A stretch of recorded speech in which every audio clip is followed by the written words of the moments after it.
Bună ziua, prieteni! Suntem din nou pe canalul unde discutăm despre siguranța rutieră și astăzi mergem la Brăila. Animeritorul Brăila și comisarul șef Virgiliu Bogdan Zotoi, scaunul de șef al Serviciului de Poliție Rutieră. Fiind mulți orbi în Brăila, nimeni nu vede de ce mor și sunt grav răniți atât de mulți oameni în accidentele din Brăila. Zotoi e șeful Serviciului Circulației din 2010, cu o pauză de 6 luni în 2016, când s-a ferit de ochii lumii după ce ANI i-a calculat veniturile. Aritmetica poate fi dificilă uneori și a uitat să treacă în declarația de avere 136.000 de lei, care probabil îi avea de la mătușa Tamara. În cei 14 ani de când este șeful acestui serviciu, n-a identificat nicio problemă în siguranța rutieră din Brăila, iar cifrele statistice disponibile în perioada 2017-2022 arată că în Brăila au murit în accidentele rutiere 173 de persoane și au fost grav rănite 2779. Zotoi stă bine mersi pe funcția care îi oferă statut social și venituri frumoase, fără să înțeleagă mai nimic despre siguranța rutieră. Și începem evaluarea competențelor în siguranță rutieră a impostorului șef cu ieșirea din sensul giratoriu ce duce spre Marele Pod de la Brăila, despre care am mai făcut o scurtă prezentare la inaugurarea podului, când unii m-au certat că ce și cum, că italienii, că japonezii, că superpod, că competență maximă, etc. Toate bune și frumoase. Podul de piatră nu s-a dărâmat, nu încă, însă semnalizarea rutieră este făcută de proști. Sensul giratoriu are o bretea de ocolire, iar ieșirea din sensul giratoriu peste pod este prevăzută cu 2 benzi. Nu știu cum crede Zotoi că pot ieși din sensul giratoriu simultan 2 mașini în această arhitectură și pot paria că n-a auzit de turbo sau smart giratoriu, însă marcajele asta arată. Zotoi, lasă un comentariu mai jos și explică-ne cum este posibil să iasă simultan 2 mașini pe aceeași ieșire a unui sens giratoriu clasic. Marcajul cu linia de ghidaj nu se pune niciodată în bifurcație, decât dacă ești idiot. Ieșirile din sensul giratoriu sunt bifurcații, iar intrările în sensul giratoriu sunt intersecții. Dar ca să afli asta, trebuie să fi fost la orele de geometrie din clasa a 6-a și să nu fi dormit în ultima bancă. Zotoi, scrie un comentariu și spune-ne ce standard s-a aplicat la aceste marcaje cu linii de ghidare care blochează calea din dreapta a bifurcației, că tâmpenia asta o văd tot mai des în arhitectura sensurilor giratorii din România. Dar n-am găsit standardul. Nu că standardele românești ar reflecta inteligență sau competență, dar în lipsă de hârtie igienică pot fi folosite. Și da, și salamul cu soia, și nechezolul aveau și ele standardele lor. Așa se întâmplă și cu standardele rutiere. Nechezol. Bun, de regulă vehiculele vor ieși în banda 1. Și ce avem aici? Păi avem o tâmpenie cât funcția lui Zotoi de mare. Banda 1 se pierde în favoarea bretelei, care este o bandă de intrare în drumul principal și ar trebui să fie neprioritară. Banda 1 este banda principală a oricărui drum. Nu poți aviza o tâmpenie atât de mare decât dacă te numești Zotoi. Idiot! Dacă din diferite considerente se dorea afluență mai mare pe breteaua de intrare, soluția era la îndemâna unui copil de clasa 6-a. Marcau ieșirea din sensul giratoriu cu o singură bandă, iar această bandă ar fi devenit banda a doua după joncțiunea cu breteaua care ocolește traficul sensului giratoriu. În acest fel se crea fluență, dar se elimina și conflictul pe care l-ați făcut. Dacă nu ți-e clar, hai să vedem această soluție în practică. Banda 1. Aceasta este o bretea care ocolește 2 sensuri giratorii pentru a deflui ieșirea din autostradă. Vizualizăm în comparație sensul giratoriu cu 2 benzi și breteaua. Ieșirea din sensul giratoriu are o singură bandă, care devine banda a doua după joncțiunea cu breteaua. A fost greu? Ai înțeles ceva? Hai să-ți explic altfel. Sens giratoriu cu 2 benzi. Bifurcație de ieșire. Bretea. Joncțiune. Banda 2. Banda 1, banda 2, banda 1. Acum e mai limpede sau tot tulbură? Mai departe, catadioptrii sunt elemente reflectorizante care se montează pe parapeți sau în calea de rulare, marcând de regulă extremitățile drumului, iar culorile acestora sunt întotdeauna alb pe partea stângă a drumului și roșu sau galben pe partea dreaptă a drumului, dintr-un motiv foarte simplu și logic. Când întâlnești o lumină albă în trafic, o ocolești prin dreapta. Când întâlnești o lumină roșie sau galbenă, o ocolești sau o depășești prin stânga. Deși știe mai toată lumea aceste detalii, am senzația că comisarul Zotoi n-a înțeles încă asta. El știe lucruri doar despre luminile roșu-albastru pe care le folosește. Știe unde e butonul care le pornește. Aici, și nu numai aici, văd că ai avizat roșu peste tot. Ce lumină să-mi pun în față la bicicletă? Roșu? Ce culoare au luminile din fața ale vehiculelor? Alb sau roșu? Când întâlnesc un vehicul care se deplasează din sens opus spre mine, pe ce parte îl ocolesc? Ce culoare au luminile din spate ale vehiculelor? Alb sau roșu? Când întâlnesc în față un vehicul care se deplasează în același sens cu mine, pe ce parte îl ocolesc? Bă, fac polițism, bobiță! Bun. Uitându-mă de sus pe harta satelitară, mi-a atras atenția semnalizarea rutieră a acestui sens giratoriu, care poate fi aproape bine configurat și marcat. Proiectatul a pus bretele pe dreapta pentru fluență. Marcajele cu linia și simbolul cedează sunt la locul lor la intersecțiile cu sensul giratoriu, mai puțin marcajele cu liniile cedează de pe bretelele de evitare a sensului giratoriu. Asta din necunoașterea unor elemente de bază din geometrie și a unui articol tembel din codul rutier, articolul 5.16, care definește intersecția ca fiind orice încrucișare, joncțiune sau bifurcare de drumuri la nivel, inclusiv spațiile formate de acestea. E o tâmpenie, dar voi sunteți mândri de caschete și epoleți. Aici avem o bifurcație. Banda 2 intră în sensul giratoriu, iar banda 1 virează la dreapta. Mai departe, banda 1 merge înainte și banda 2, ieșirea din sensul giratoriu, merge și ea înainte, iar cele două benzi nu se intersectează. Asta înseamnă o joncțiune. Așa că marcajele cedează, linia și simbolul amplasate aici sunt confuze și inutile. Pe celălalt sens avem o bifurcație. Banda 2 intră în sensul giratoriu, iar banda 1 virează la dreapta.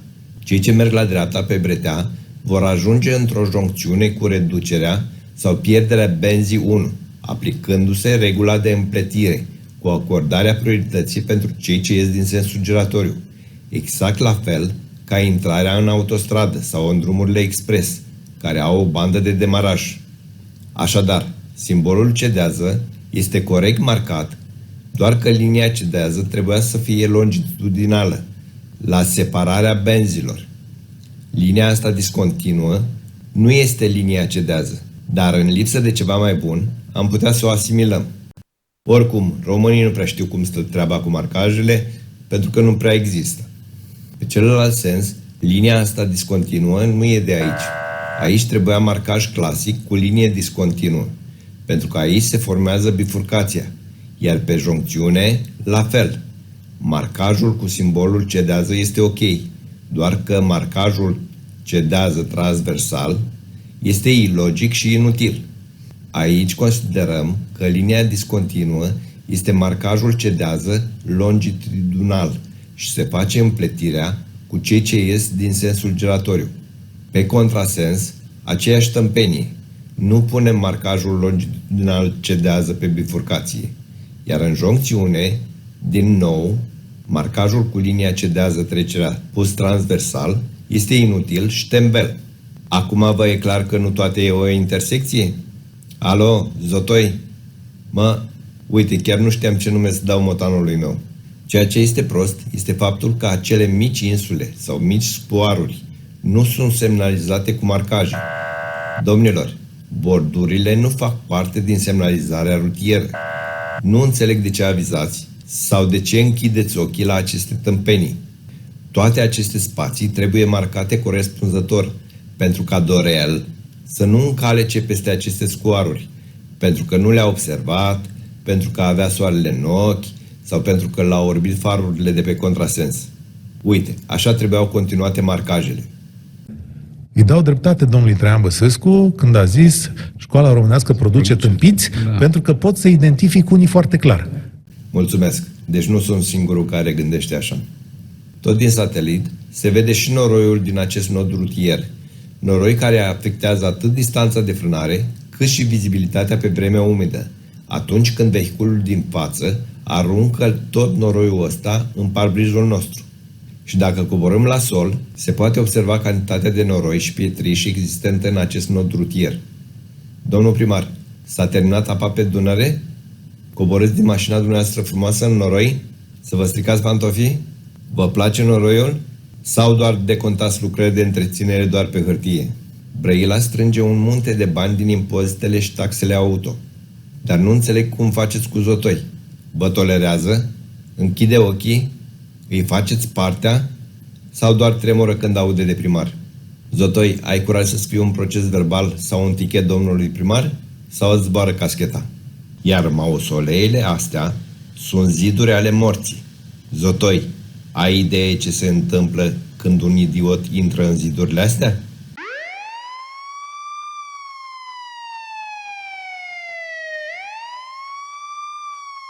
Hai să vedem cum se vede un sens giratoriu de la apus. La ăștia nu s-a inventat nici praful, nici noroiul. Doar asfaltul și marcajele reflectorizante. Niște proști. Ăștia chiar fac lucrări pe bune.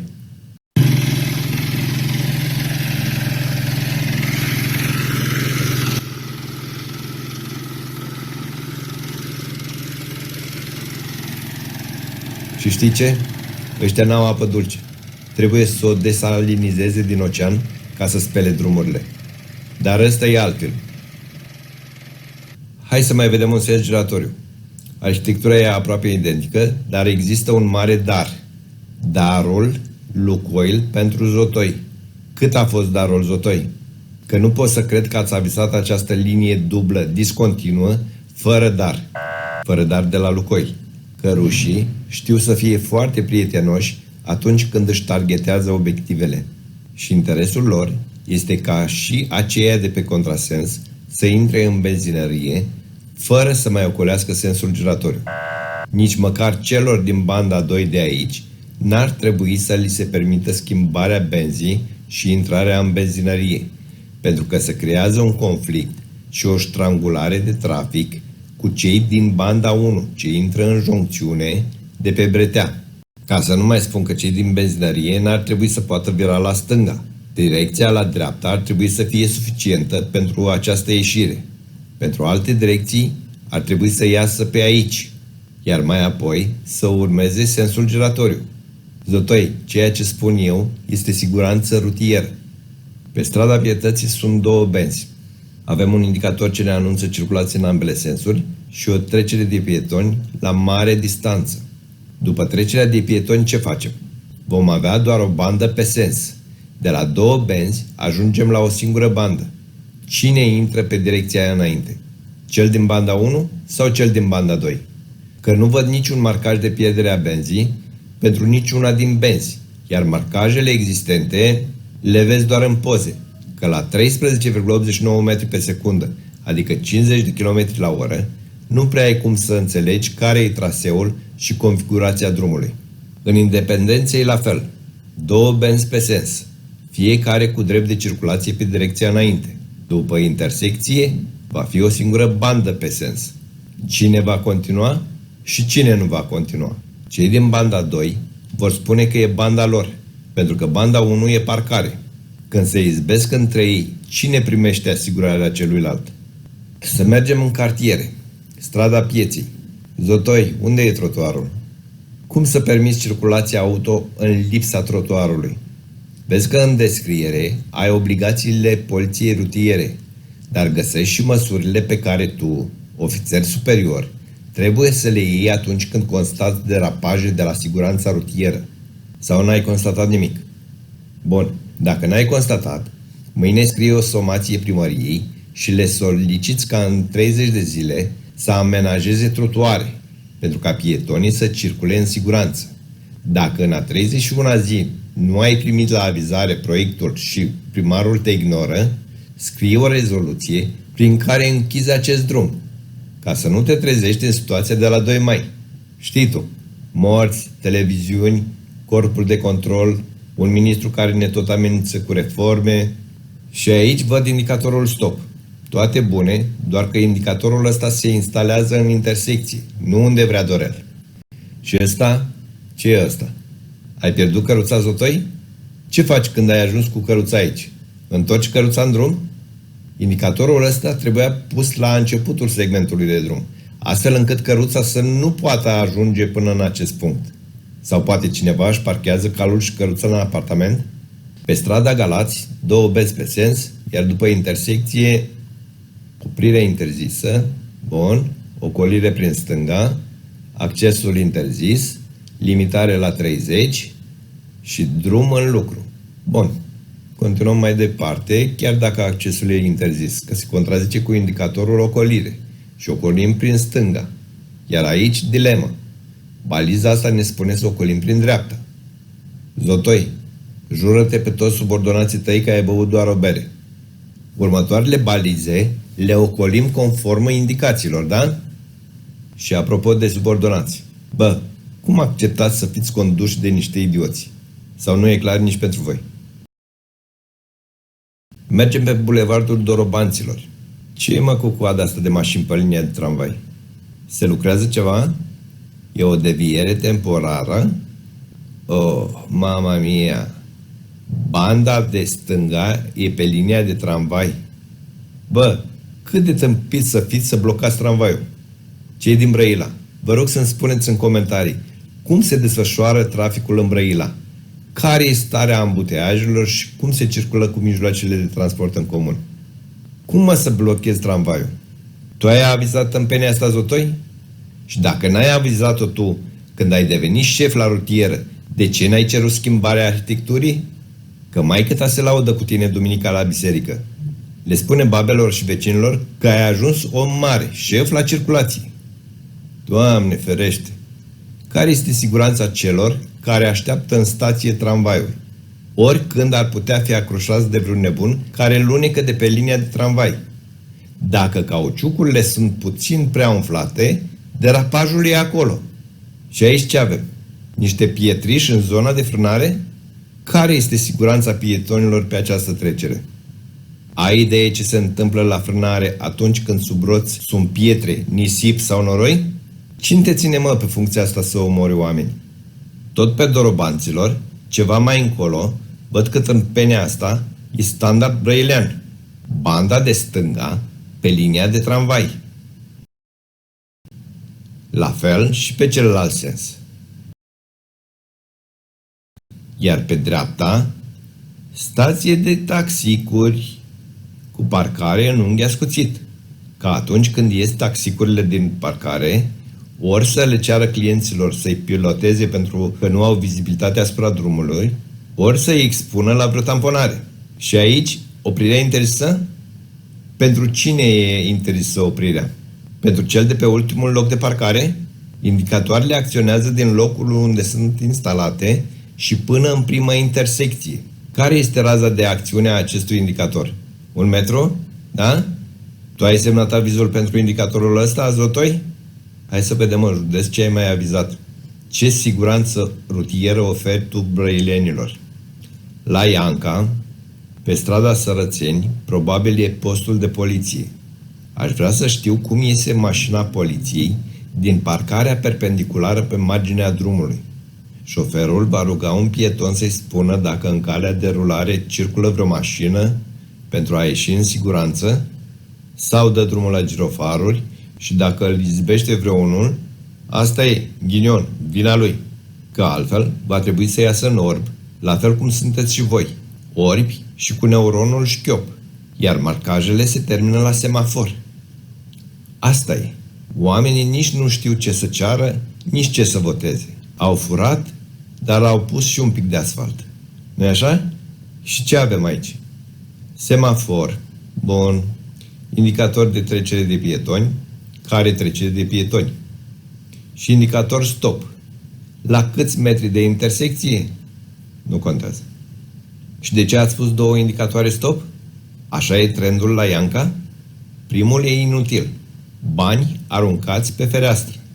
În locul acelui Audi ar putea fi un microbuz și nimeni nu l-ar vedea.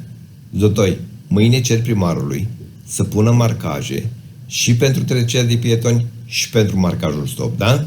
Dacă nu se conformează, după 30 de zile îi scrii etichetul. 1, 2, 3 amenzi și vezi cine rezistă. Tu sau primarul. De pe celălalt sens, dincolo de intersecție, la fel. Niciun marcaj. Și aici, de ce marcați 2 benzi când prima întotdeauna e ocupată de mașini parcate?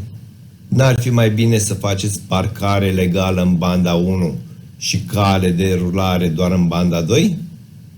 La Însurăței, la fel. Cum ies din parcare autospecialele astea? Îi ghidează ofițerul de serviciu sau ies cu girofaruri și sirene? De mai bine de un an v-am dat modele de parcare sigure, atât pentru șoferi cât și pentru pietoni. Ați înțeles ceva din ele? Nu. În apropiere de Făurei, intersecția dintre DN2B și DG203. Văd aici o lățire a DN2B. Foarte frumos. Banda de stânga creează fluență pentru că nu mai blochează fluxurile pe direcția înainte. Marcajele cu simbolul cedează sunt bine făcute. Doar că linia cedează trebuia întreruptă la margini, adică să iasă în evidență mai clar. Să știe toată lumea că e un marcaj, cedează trecerea. Din păcate, cei care intră în DNE nu se bucură de aceleași marcaje. În fața camionului ar fi trebuit să existe linia stop și marcajul cu textul stop.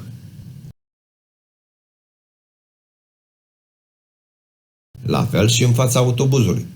Iar pentru că aici e și breteaua pentru dreapta, trebuiau puse marcajele stop pentru înainte și cedează pentru direcția la dreapta. Uite așa. Stop, cedează. Stop, cedează. Articolul 81 din regulament. Aliniatul 1, aliniatul 2. Aliniatul 1, aliniatul 2. În acest fel, toată lumea ar ști unde să oprească, fără dubii și fără accidente.